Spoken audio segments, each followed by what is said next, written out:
Hey, I'm Wendy Halley, and you're listening to Lucid Cafe.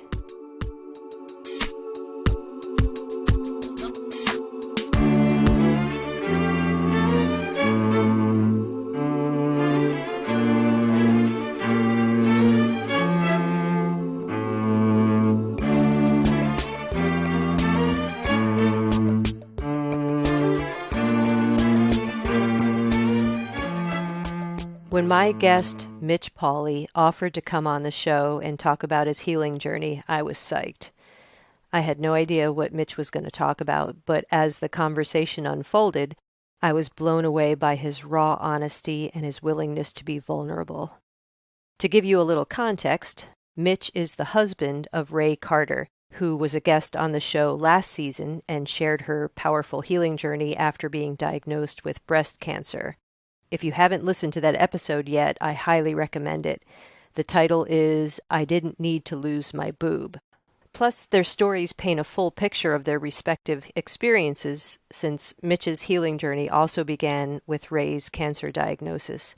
So let's get to it. Please enjoy my conversation with Mitch Pauley. Thank you, Mitch, for coming on the podcast. You're very welcome. Glad to be here. I'm really psyched to be talking to you. Before we get into your story, would you mind telling us a little bit about yourself? Yeah, no problem. Well, I am 39 years old and I live with my wife Ray in Plainfield, and we own a lovely homestead, have a couple animals, and consider ourselves stewards of our little plot of land and earth. I'm also a musician and a teacher, and somebody who the last few years has really tried to dig deep and figure out some stuff about myself. And so currently on my own healing journey of sorts, which leads me here to talk to you again. No, I'm really psyched. I Yeah. think this is cool. I love when anybody's willing to chat about their healing journey, because I think it's not only therapeutic to talk about it yourself, but it can be very powerful for people to listen to, Yep. because I think these healing journeys are so universal. I mean, everyone can relate to, if not the whole thing, just aspects of it. You can find yourself in bits and pieces of people's stories. So I really appreciate you coming on and sharing it with us. Yeah, it's my pleasure. It's pretty cathartic to do it for myself. Good. So I don't mind. So where do you think your healing journey began? That is a good and hard question.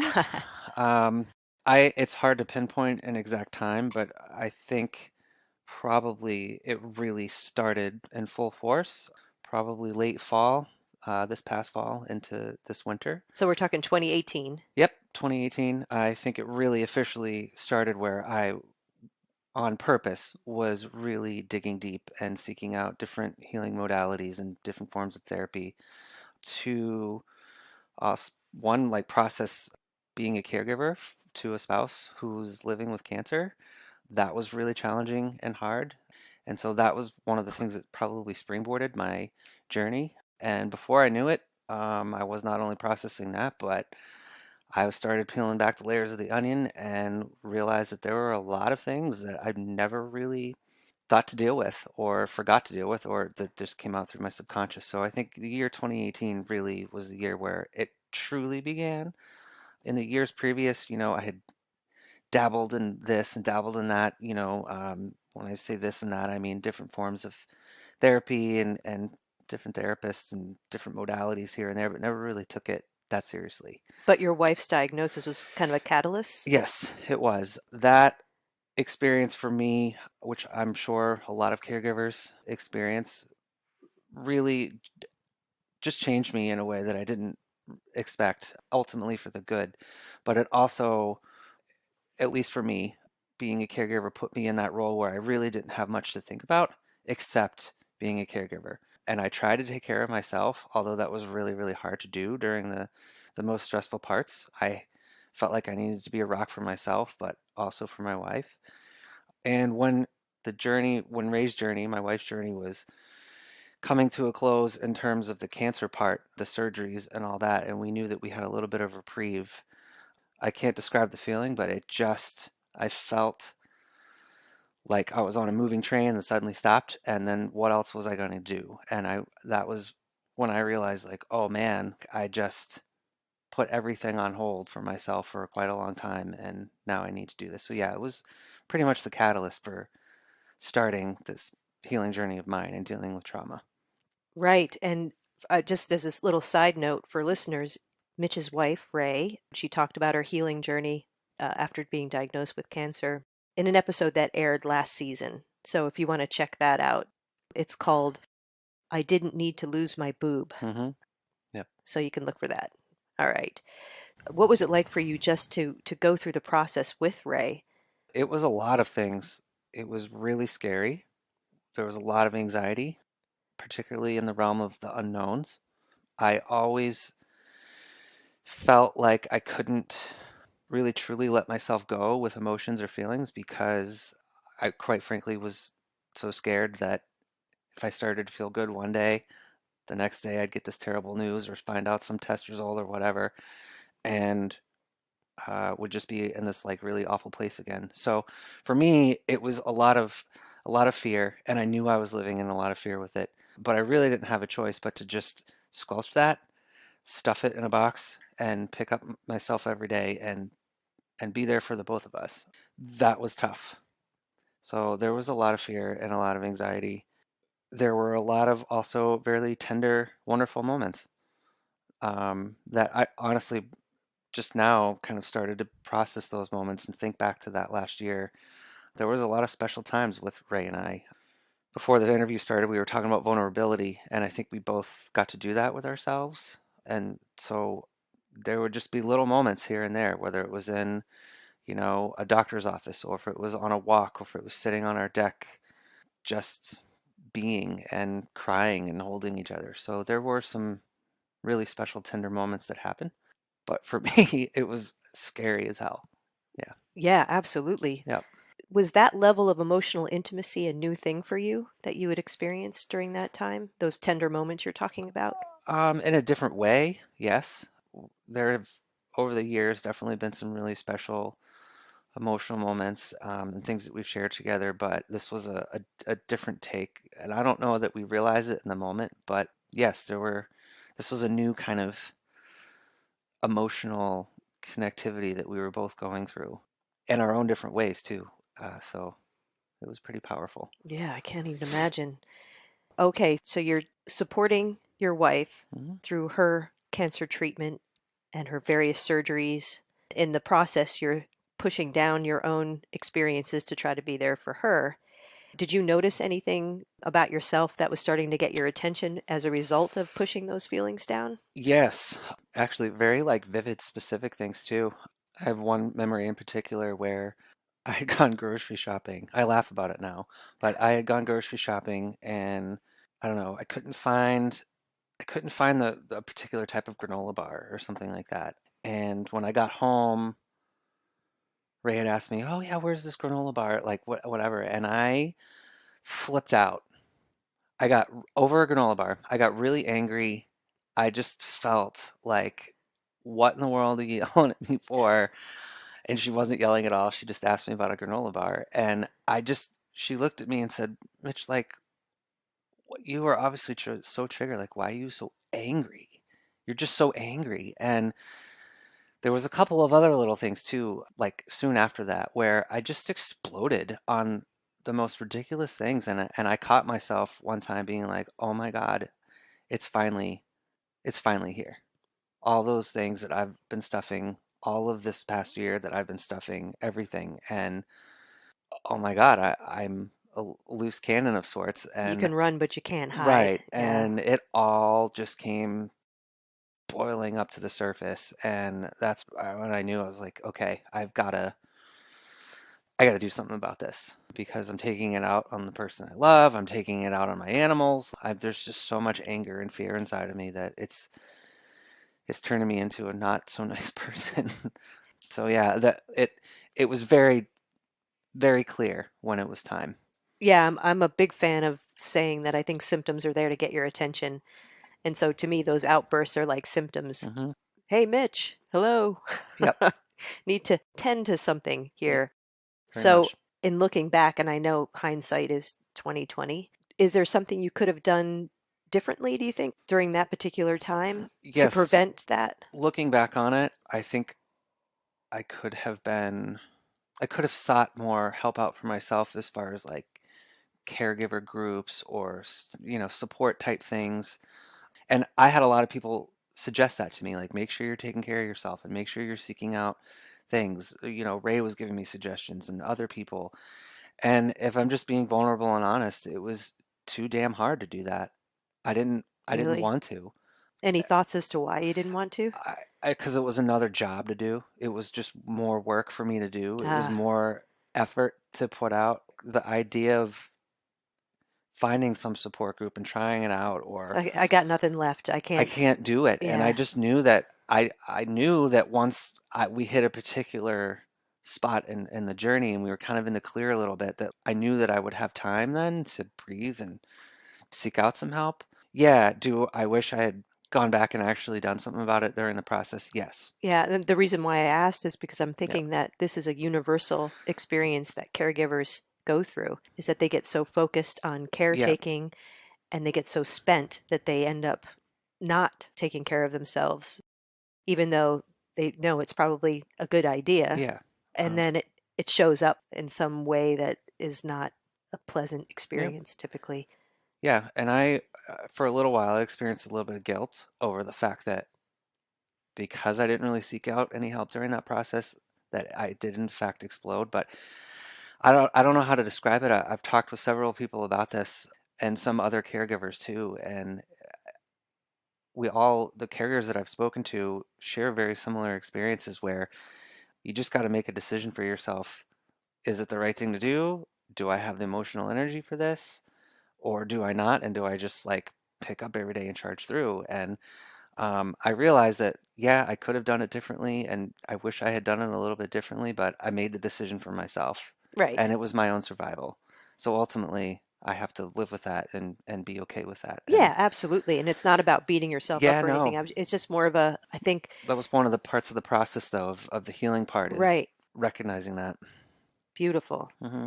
I wonder too, would it feel selfish if you were to take time for yourself I did, in that process? I did have some feelings of that, some feelings of selfishness, but not really. I really just put everything, even myself, just on hold. And the only selfish thing I really think I did was not look inward to myself Mm. and do the things I needed to for myself. Well, I think selfishness Yeah. gets a bad rap, Yep. actually. Yeah, I've But heard that yeah. over the last few months.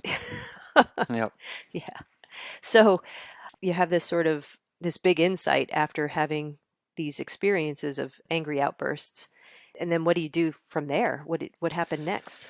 Well, in the fall, I had started seeing a talk therapist who I had a great connection with and I started like processing some of this cancer stuff, but it was really surface level, still getting to know each other. I went a couple of times and just stopped. There was a couple reschedules and whatever, and I just kind of like, that's a little bit too much work for me to figure out right now to schedule appointments. And again, just being vulnerable and honest with that piece.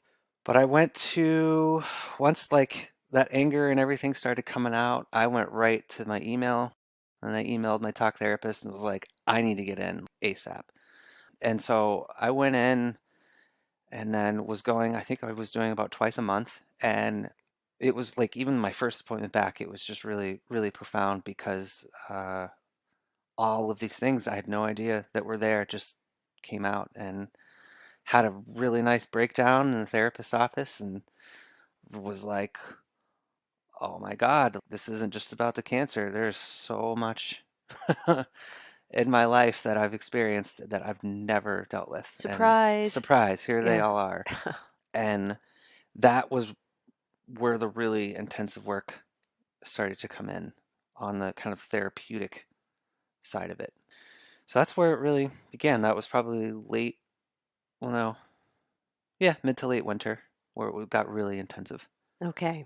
Some good work in there. All right. So I'm guessing that talk therapy isn't the end of it. Nope, not at all. Are you speaking in terms of like You're your healing and the journey? Yeah. the whole healing journey. Yeah. No, yeah, that's not the end of it at all. It's still going. What I've learned is that it's never really a process that's truly finished because we're always evolving and learning and growing. Very true. And so, yeah, the talk therapy part was this really part of the healing journey that allowed me to break open all of the stuff. I mean, I feel like there's a million analogies, but the onion's the easiest, right? Just peeling the layers off. That was where the really hard, raw, vulnerable work was. And then out of that, what I was doing is incorporating spiritual work and spiritual practice. That's another thing I was really trying to get back into my life. How would you define your spirituality?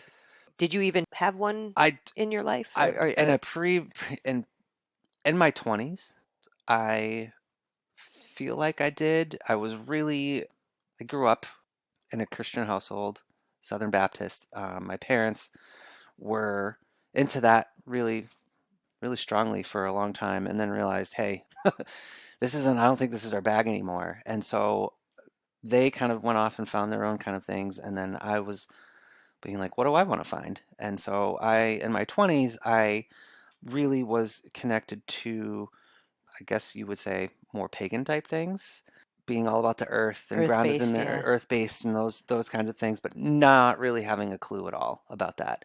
And then that kind of like faded out for me. And I think for the latter half of my 20s, definitely most of my 30s, I just was kind of spiritually blank. Like I didn't have any questions or anything about what was out there or what spirituality meant to me.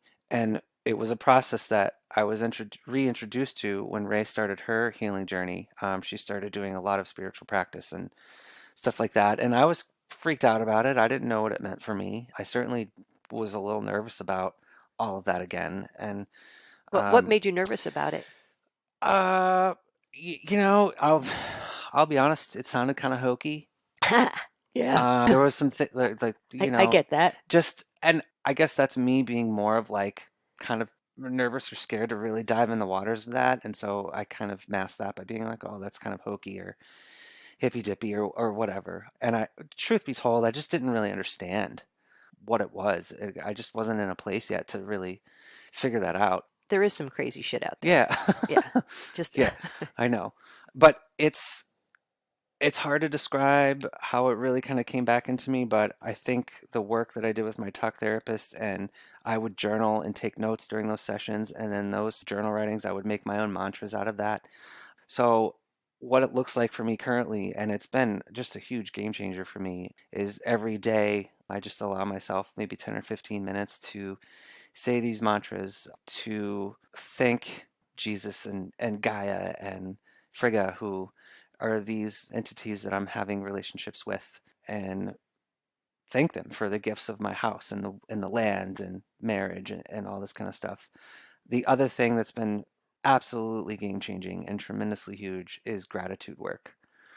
We went to the Stowe Weekend of Hope in May, which is an annual event for people living with cancer and survivors and caretakers, and there's all these workshops. that takes place in Stowe, Vermont. Yes. Yeah. And that took a lot of courage for me to go to. I was pretty nervous to go to that, but one of the workshops we were in, it was a writing workshop, and the person giving the workshop did a lot of work on gratitude writing and how that can really be a big thing for people. And she made the suggestion of having like a gratitude journal where every day for 21 days you do this. And I'm like, well, I'm going to take that a little further. I'm just going to say gratitudes every day. And this was in the first week of May, and I've been doing it every day since. And I can't describe how much it's changed me and helped me. And it can be anything. It can be grateful for a little water droplet on a leaf that you see, or just the fact that you've risen to see a new day and that you're alive and breathing. I mean, it can be anything. Absolutely. Yeah. And that's just another thing that I've incorporated into this work that I'm doing of healing myself is also recognize that there are so many things that I have been not looking at or recognizing or seeing and that I can be grateful for. Wow. So your whole perspective has just broadened. And it It sounds like has. it also has shifted into this very positive, life affirming place. Yes, it has been a lot of positive. And also recognizing too though that with all the light that's coming in, there's still dark things. There's still things that make me scared and anxious and give me some fear. But a lot of the work that I've been doing on the talk therapy side is renaming that anger and that fear and really renaming it into grief. So this whole entire time, it's I haven't realized it until recently, but I've been grieving. I've been grieving for years. And that recognizing that and naming that and realizing that I'm in grief over a lot of things has been really helpful because now I understand what it is. And that has helped balance that light and dark a little bit. And one of the things I've been embracing since my session with you a couple months ago is, especially in making music, kind of tapping into that darker side of things and not running away from that. Love it. That has been awesome. Not something I ever thought to recognize before or to turn my head into. And that has been enormously cool. And the stuff that I'm creating and that my wife and I are creating, or people that come over and share our music space with us, there's some darkness in there, but it's okay and it's coming out.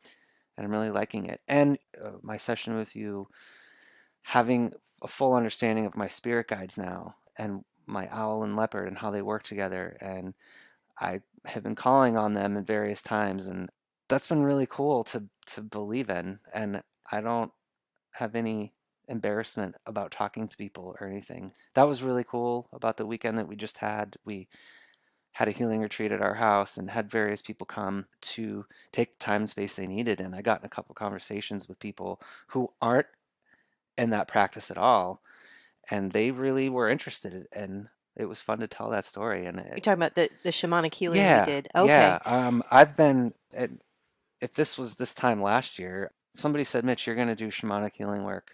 And I would have laughed in their face. I'm I was familiar just, with that because I was response like, too. no, I was like, no, no way. Like, that's not who I am. That's Like, crazy talk. whatever.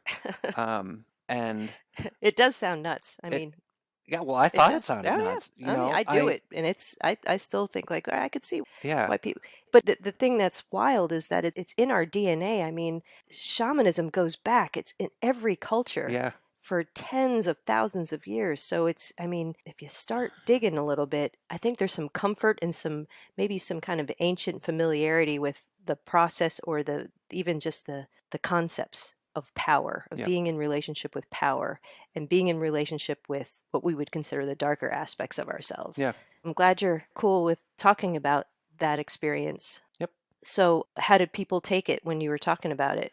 The couple people I was this past weekend that I was talking about it with, they were just asked questions and were like, "What was that like? Did you go on a journey? Like, what, describe it to me." So it was more about them like wanting to know what the Oh, process they were just was. curious. Okay. But there was a couple people that I shared this experience with at work, some teachers who were going through their own stuff and were really curious about the process, and so that got a little bit deeper. One person I believe has actually come to see you before, so that was really cool. Like I was really, after that session with you, I was really excited. I even played the recording, a little part of the recording, to one of my coworkers, and she was like, "Wow, this is super neat." So it, depending on who you talk to, some people are like really interested. Some people are like, "Oh, did you go on like a journey?" You know, all that stuff. But I loved talking about it. And when I heard that I could do an interview with you, I was like, "Yeah, I'd love to. Like this is great to share." So I'm hope a lot really of people do. excited that you're willing to do that because not everyone is. But I think there's so much, like I said in the beginning, so much learning that can happen when you talk about your experience. Hmm. So, is there kind of a progression to your healing journey as far as you're doing a bunch of talk therapy? What made you decide to do shamanic healing work?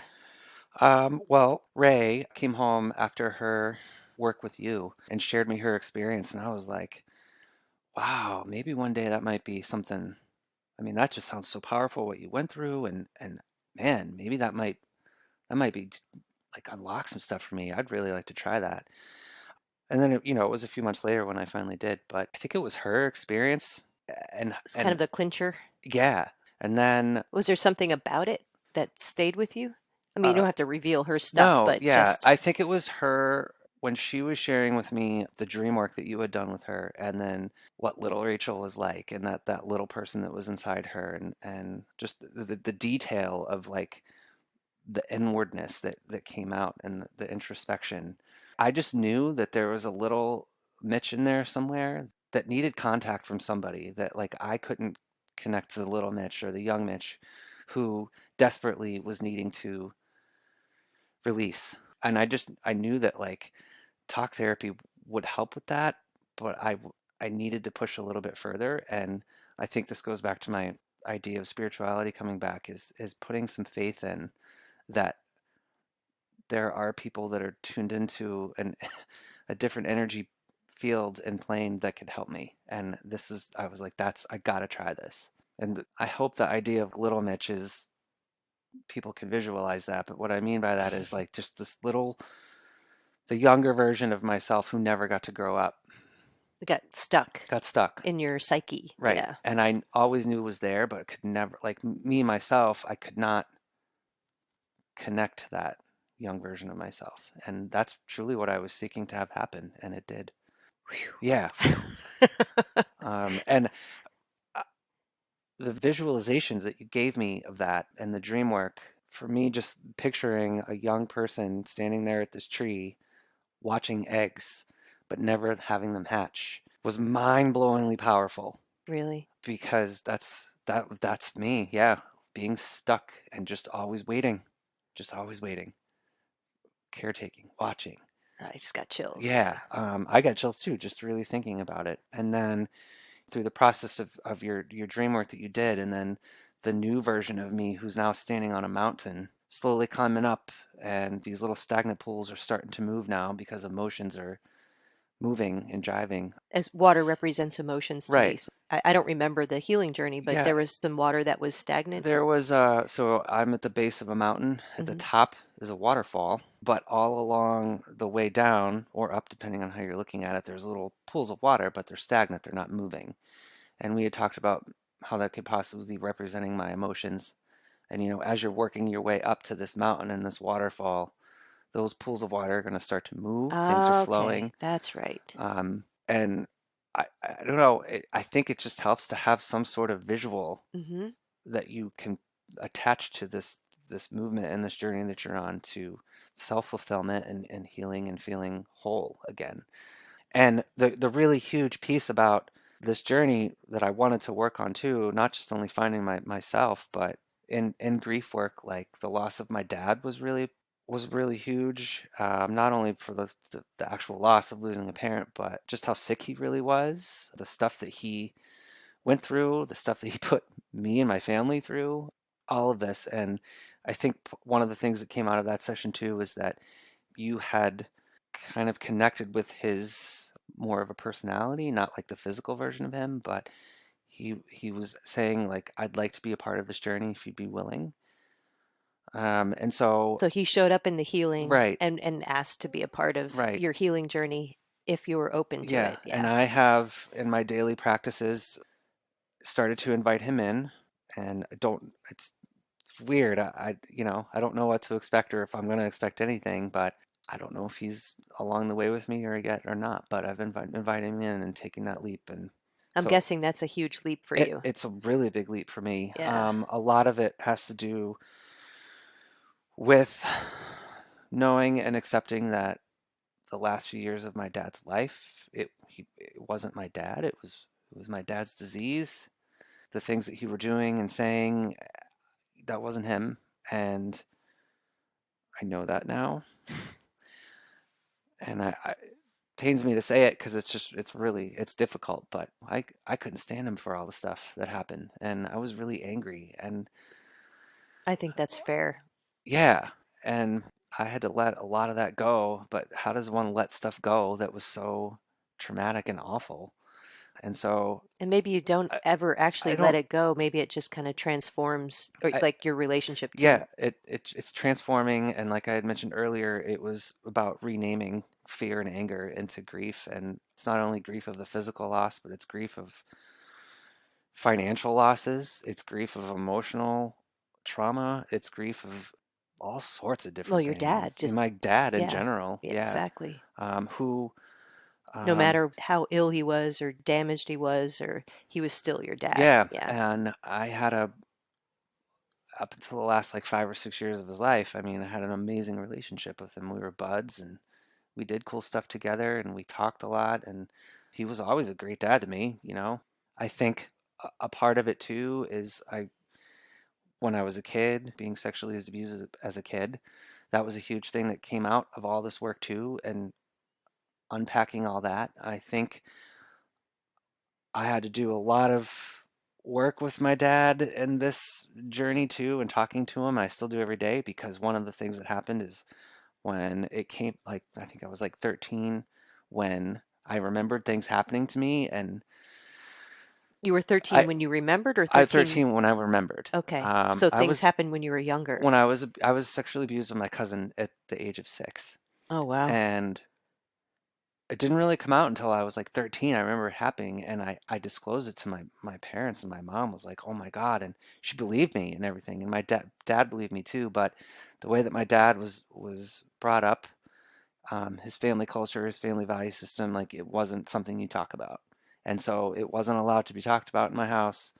I didn't go to therapy, Oh, man. and as a middle schooler, I remember having a really, really tough time, and like I don't know. I just kind of fell apart in middle school because I couldn't share this with anybody and it ate me up. And then I learned really quickly how to just bottle. Yeah. I've had to do a lot of work with talking with my dad, you know what I mean? Every morning inviting him in and being like, I forgive you for not allowing me to talk about it. It's not something he was able to do. It wasn't his value system. That's been, that's still really raw for me and hard. Well, do you feel I don't like you're think I'm ready to there. forgive him? No. Yeah, well, that's fair too, right? Because Yep. I think there's a really important step that has to come before forgiveness, and that's acceptance. Yep. And acceptance doesn't mean you have to like shit. Yeah. It's kind of like, all right, so I couldn't talk about it. He didn't support me in that way. And so can I accept that that's how it was? Yeah. And then maybe I can get to forgiveness Yep. down the road. I'm getting there. Yeah. I think it's a part of the road that I'm on that is still needing a lot of attention and recognition. It's just great to have this really cool balance of different modalities that I'm using because there are things I just talked about with my dad and the emotional neglect and kind of abandonment there that I can I have these thoughts and whatever and I can put on the shelf. I don't have to deal with all that right all at once. And that's been something out of talk therapy that's been really profound because I had this notion like, well, if I have a scary thought or whatever, or something I don't want to think about because it's too much, and I just put it over here on the shelf, that's just me going back to like burying things. But in fact, it's not. It's saying, I recognize this thought. I'm going to put it on the shelf for now and I will come back to it. And that's been really helpful too. That is very different. Yeah. Yeah, because I'm not, in fact, running away from anything anymore. I'm just simply kind of, It sounds like emotional maturity. It sounds yeah, like, yeah, that child part of you is not in charge of that process. Now the adult part of you is right, in charge of that process and says, all right, I can't deal with this at this moment.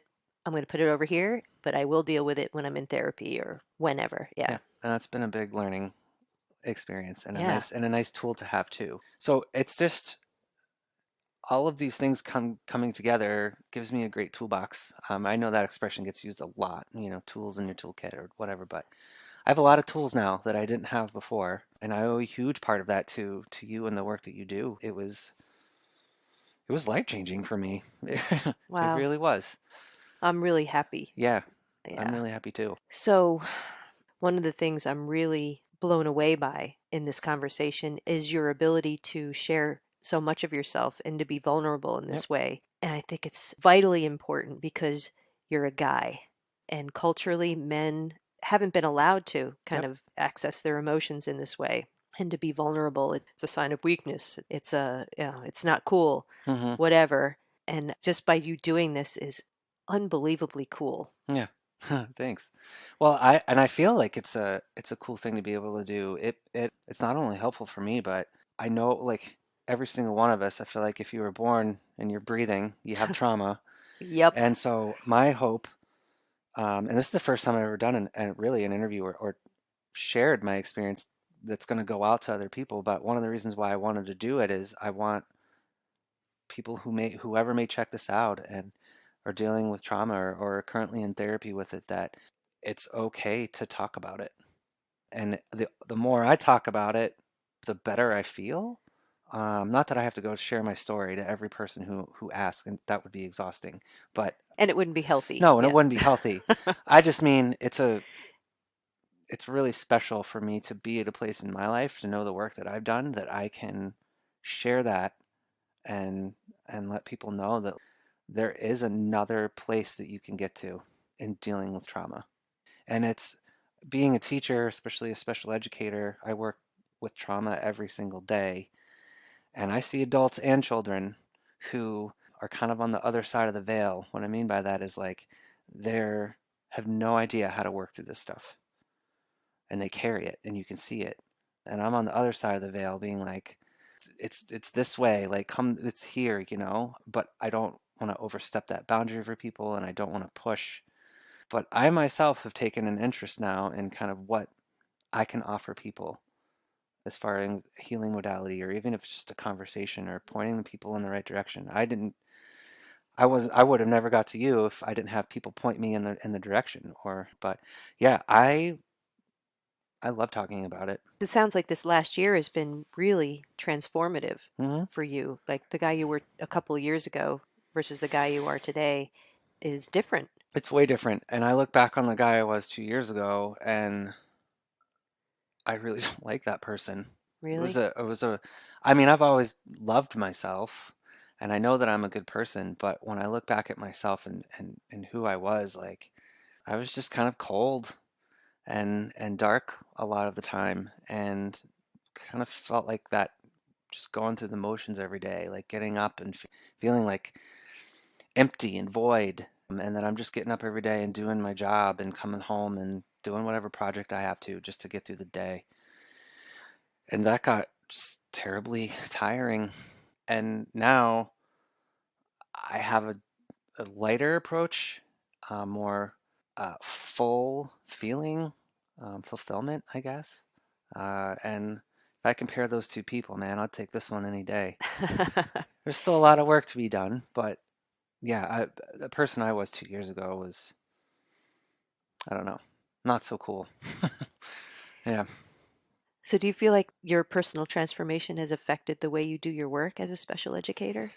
in some regard, yeah, it's definitely helped me become more trauma informed and how to relate to kids, especially who are dealing with trauma. That's what I was wondering. Yeah. There are, especially in the day and age that we live in now, with the opioid crisis and things like that are happening. Kids are getting displaced left and right. They're in abusive situations.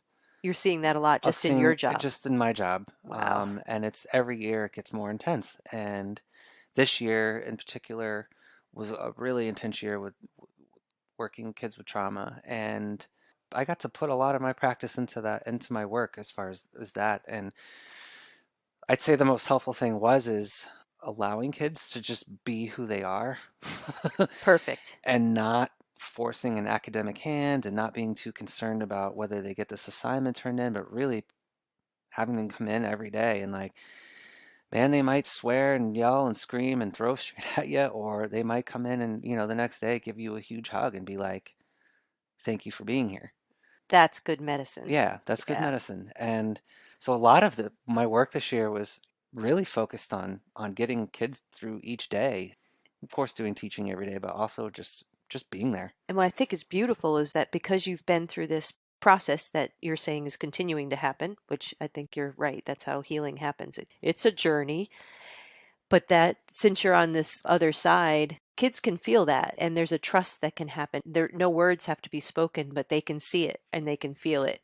And then because of that, they're safe Hmm. and they can experience what they need to experience, which I mean that is such good medicine. Yeah, Every time someone is willing to have the courage to go through their own personal healing journey, it has a profound ripple effect on all the people around you. So I guess what I'm trying to say is that you doing your work because Ray has done her work. I mean, it's like this ripple effect. And then just because of who you are now is helping other people to access yeah, healing and yep. And I feel like access is a huge piece to this. One of the we were talking earlier about before I was started the journey, like how seeking assistance or support out felt inaccessible to me. It felt like work. Like I didn't know where to go, and anybody can go online and be like, support group for caregivers, whatever, and you never know what you're going to get.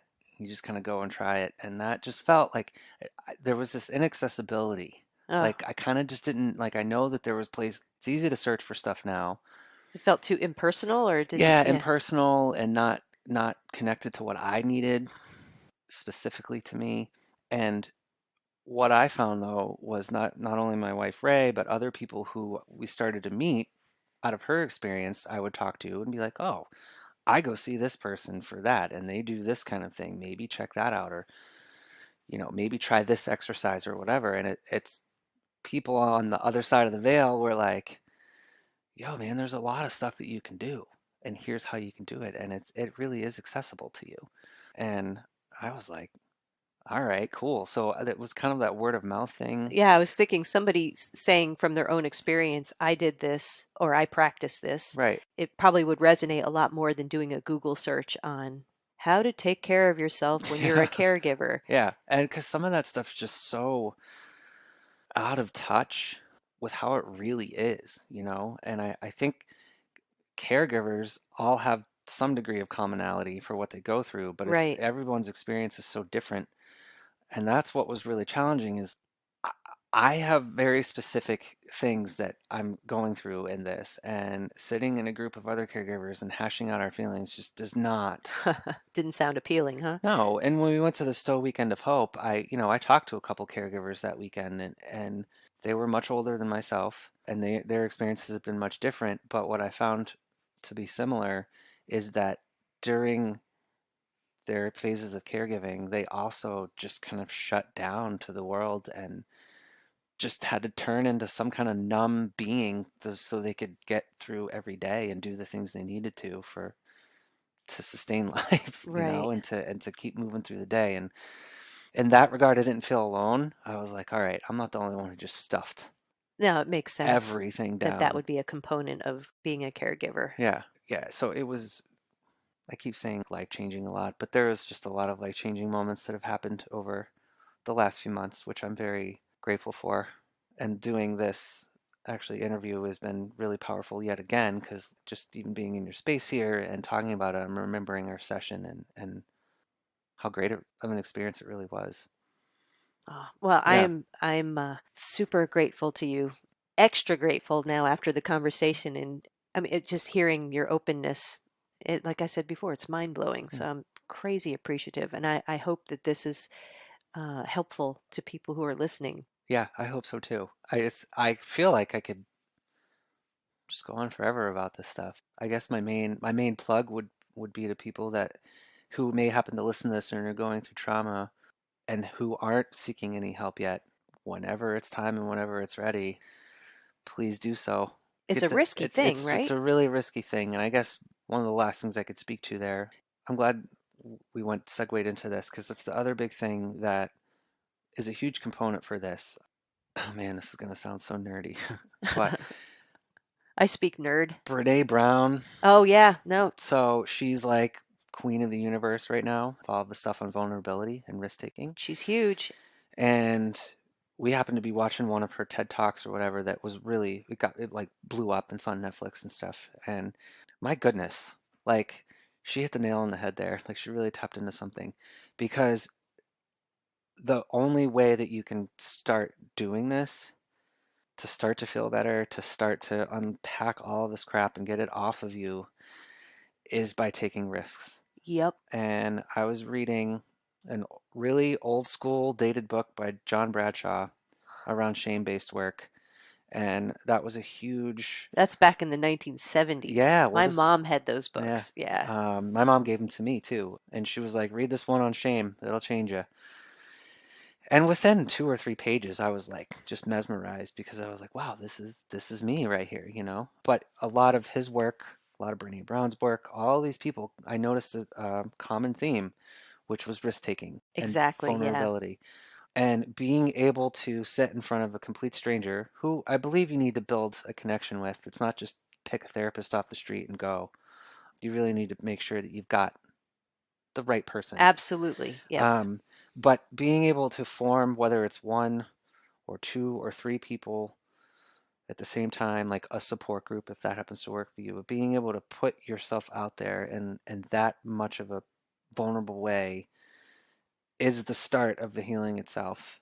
Because especially dealing with trauma, there's a lot of shame-based stuff that you have, and these are people who are not going to use shame language. They don't have shame backgrounds, and it's putting it all out there. Number one, so you can start working with it, but you're not getting a mirrored reflection back of shame responses or anything like that.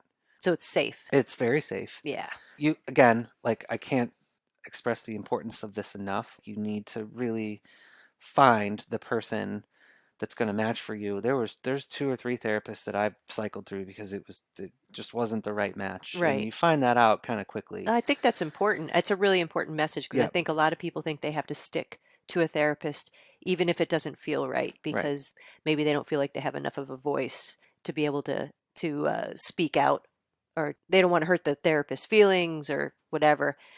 A lot of times I think people will just stop going. Hmm. They'll just no show to the next Yep. appointment instead of talking to I them, and was yeah. I was one of those people. I've done that before. But I think that as a client in a psychotherapy setting, it is vitally important to remember that you are the consumer. So there's a customer service piece there that you have to make sure you're getting your needs met. Right. And that includes, the biggest need is that you feel safe and that you feel like you have a rapport, a degree of comfort with this person where you can explore this territory that makes you so vulnerable. Yeah.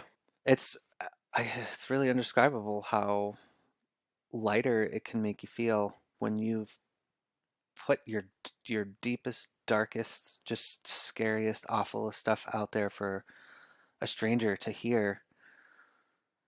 It's so scary, and it's very risky to do so because you're putting it all out there. But if it's the right match, and there's always a right match, you just got to find it. It's such good medicine and so very helpful. Yeah, Yeah. that's a great message. So many good messages in this conversation. Yeah, Yeah, I just want to express my deep appreciation to you no problem. for coming on. Likewise. Thanks, Mitch. Thank you. A huge thank you to Mitch for sharing so much of himself with me and now with you. You know, it seems to be the case that a huge life event, and that event varies for each individual, well, that event can become a catalyst for healing. If we take ourselves up on it, the opportunity for growth is immense. If we avoid it, life can get pretty uncomfortable. The good news is that we all have within us a badass warrior sporting some I mean business war paint who can handle pretty much anything. And if you let that warrior lead the way in your healing journey, you're in good hands. Thank you so much for listening. If you enjoyed this episode, please consider supporting Lucid Cafe by giving it a positive review or helping to spread the word by letting others know about the show.